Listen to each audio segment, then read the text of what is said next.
¿Y cómo están?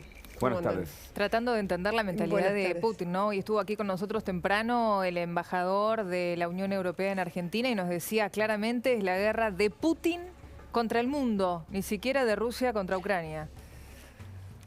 Bueno, sí, es la guerra de Putin, él la comenzó, él probablemente la va a terminar o va a querer terminar hasta lo más que pueda, quedarse con lo más que pueda de Ucrania, por lo tanto estamos en una guerra que no va a terminar próximamente, ni en las próximas semanas, ni en los próximos días. Y en Ucrania hay una sensación también progresiva, muy creciente, de que esto no es solo una guerra de Putin contra Ucrania, sino también una guerra de los rusos contra Ucrania. ¿Y por qué? Hay una sensación entre los ucranianos de que los rusos han dejado llegar así de lejos a Putin. Y es algo que probablemente también lo que haga es ahondar las grietas que ya se han estado forjando en estas últimas semanas entre Ucrania y Rusia. Y eso va a generarle un enorme problema a Putin en el caso de que finalmente, como se insinúa que su plan, se quede con la dominación total de al menos la mitad este de Ucrania, incluyendo Kiev. Esto es lo que muchos marcan, ¿no? Que toda la zona, o sea, que está asumiendo y ocupando todo un cordón de Ucrania para ir recuperando, según la visión de Putin, justamente esa zona que él cree pertenecerle. Ahora, hay que explicarle a la gente también quién es Putin. Un hombre que nació casi en los márgenes de Rusia, que fue entrenado por un profesor de judo, alguien violento, que después fue espía de Boris Yeltsin en el momento en donde Gorbachev estaba terminando casi con ese periodo que fue la perestroika, que de algún modo para describir su perfil hay que entender la locura de quien pretende volver al zarismo, ¿no, Inés?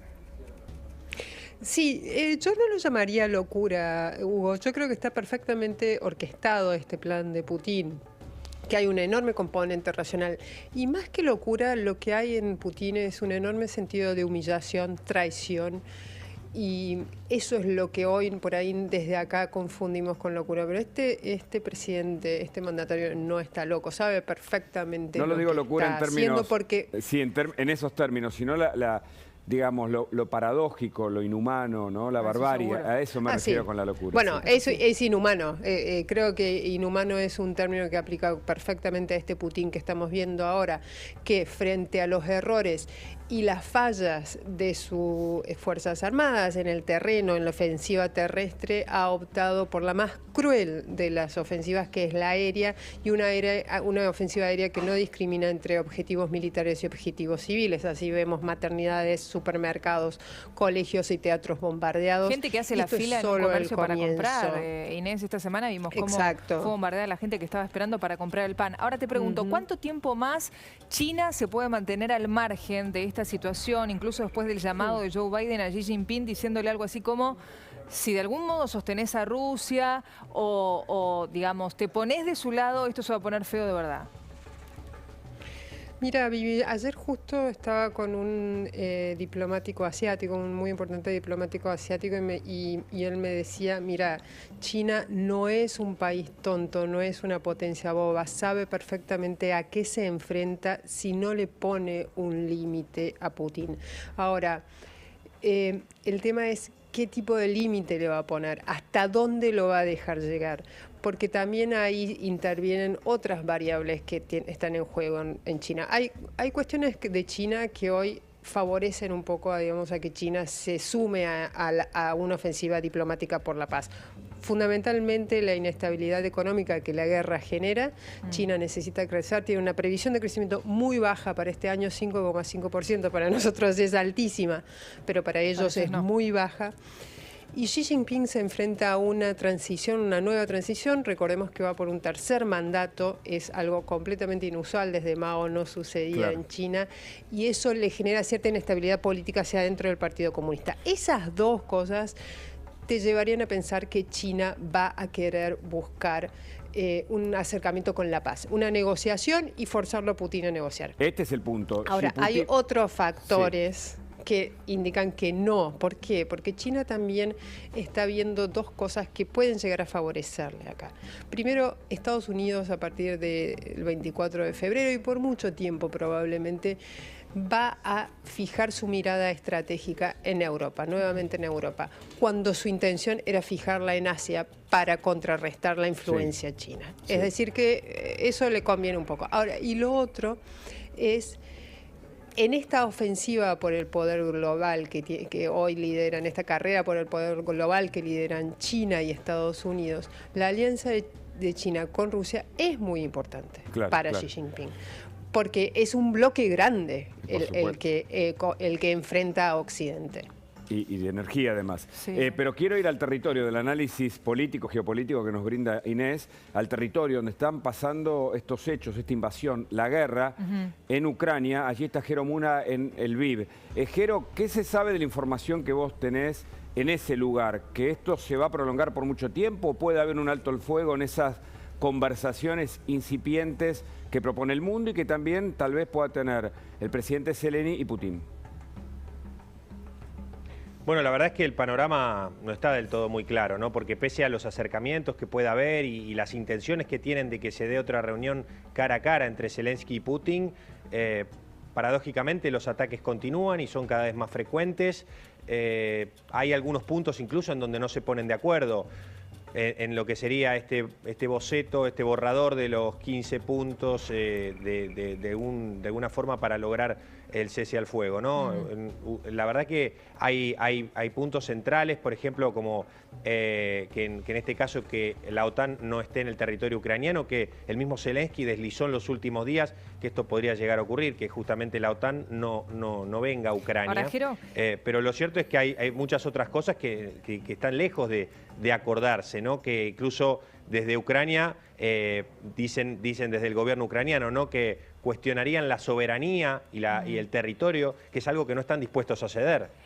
Dos cosas. Primero, actualizar. Nosotros pusimos el informe de nuestra compañera Elisabetta Piqué al aire, la protesta en silencio absoluto con cochecitos vacíos y ya lamentablemente hay que actualizar esa cifra de menores fallecidos de 109 a 112.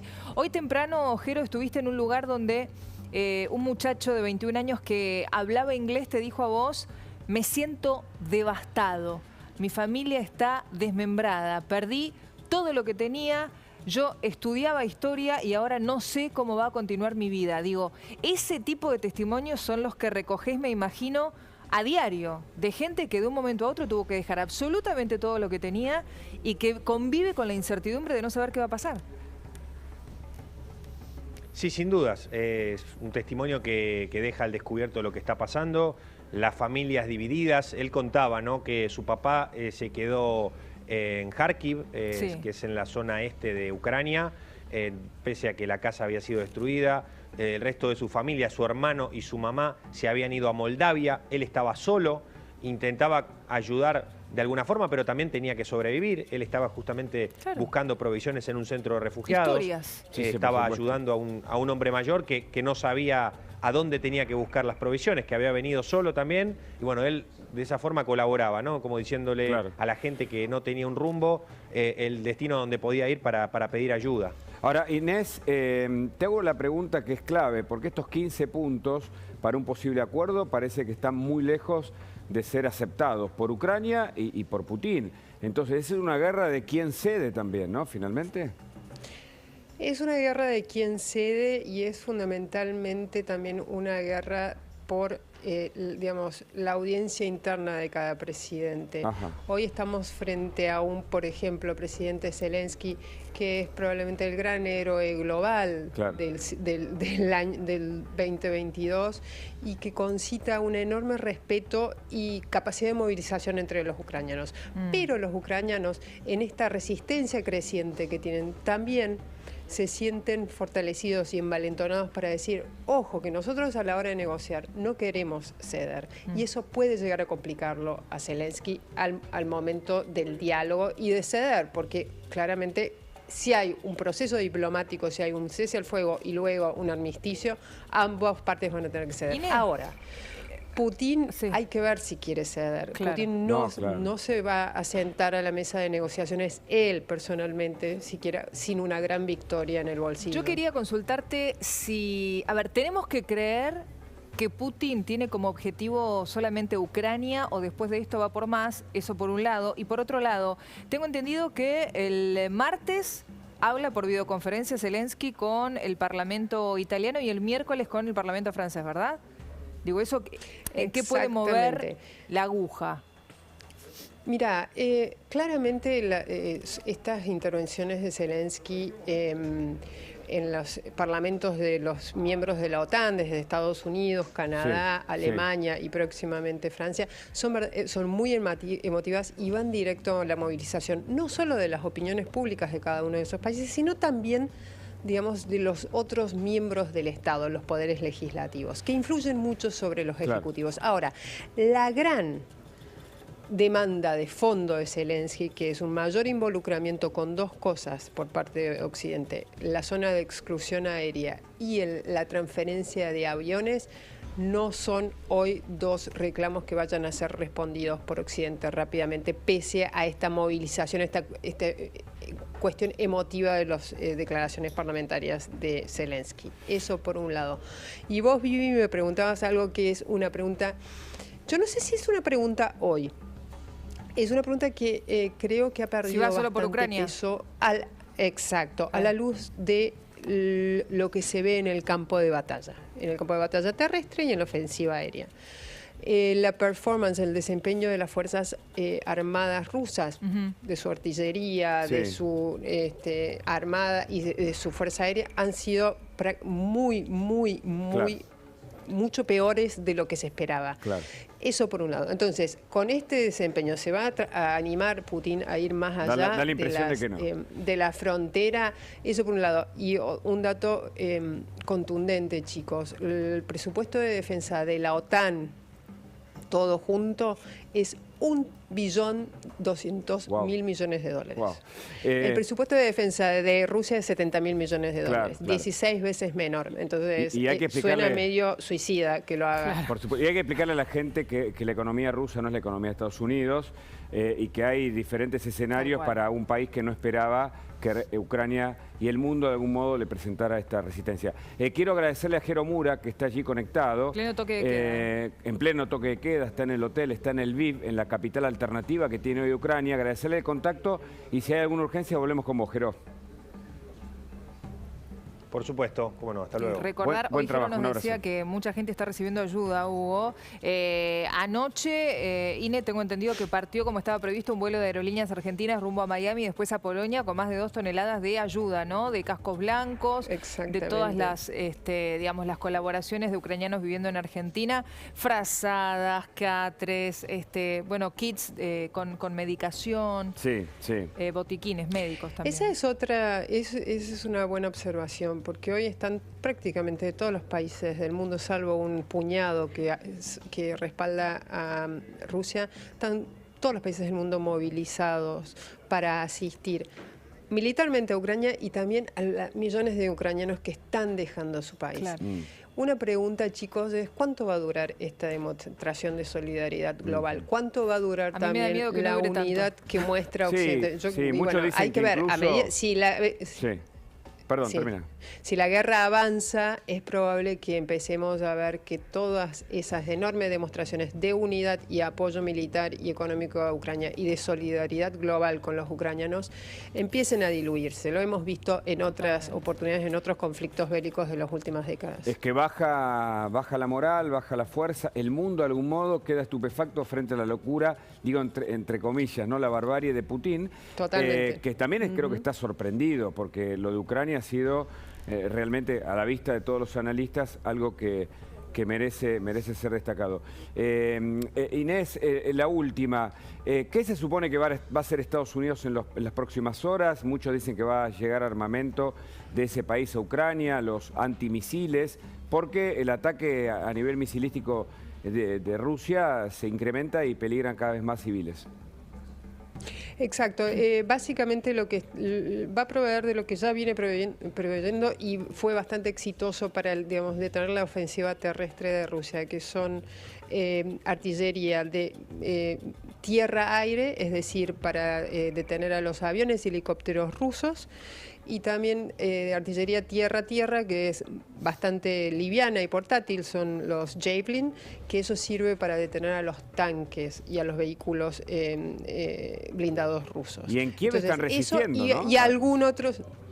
En Kiev están resistiendo y muchos analistas miran a Kiev como el muy probable y cercano escenario de la mayor batalla urbana desde el fin de la Segunda Guerra Mundial. Hubo una imagen... Por el tamaño de Kiev y por la voluntad de resistencia de la capital, por supuesto, y también por la necesidad que tiene Putin de alzarse con el gran trofeo de esta guerra inhumana, como decíamos, que es Kiev.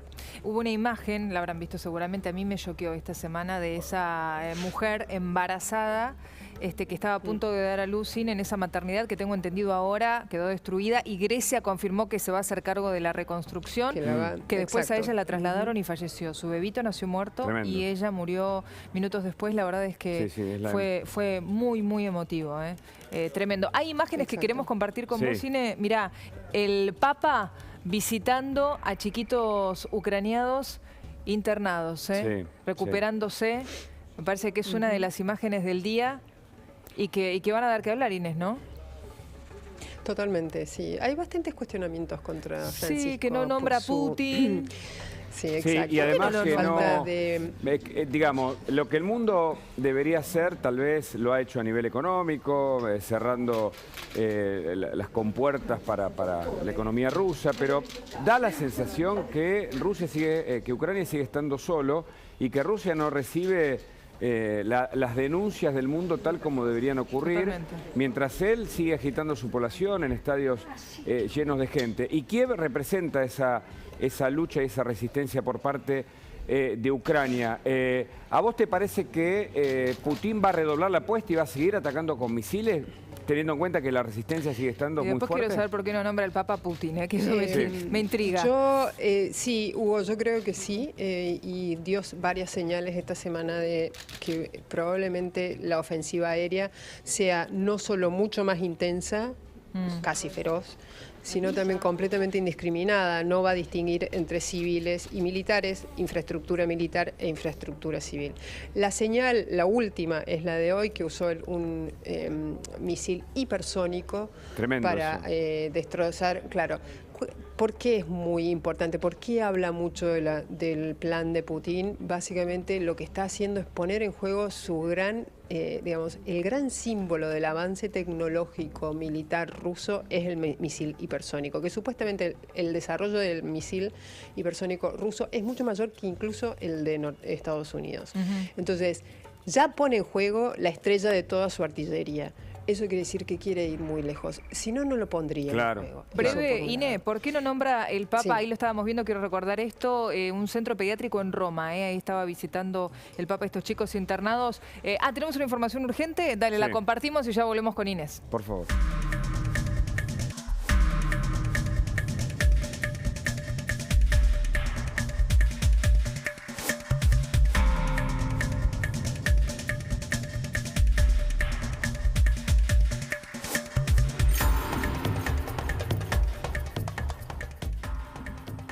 Ahí vemos más de 6.600 evacuados de Ucrania por el corredor humanitario. Los ucranianos que ya alcanzan a casi 3 millones que se van yendo de ese país. El riesgo aumenta, el ataque con misiles, como nos contaba Inés Capdevila, el misil supersónico, o bueno, una de las armas preferidas de Putin, ya fue puesto en juego en el marco de esta invasión a Ucrania, y los corredores humanitarios que se ven, como señalarlos, se ven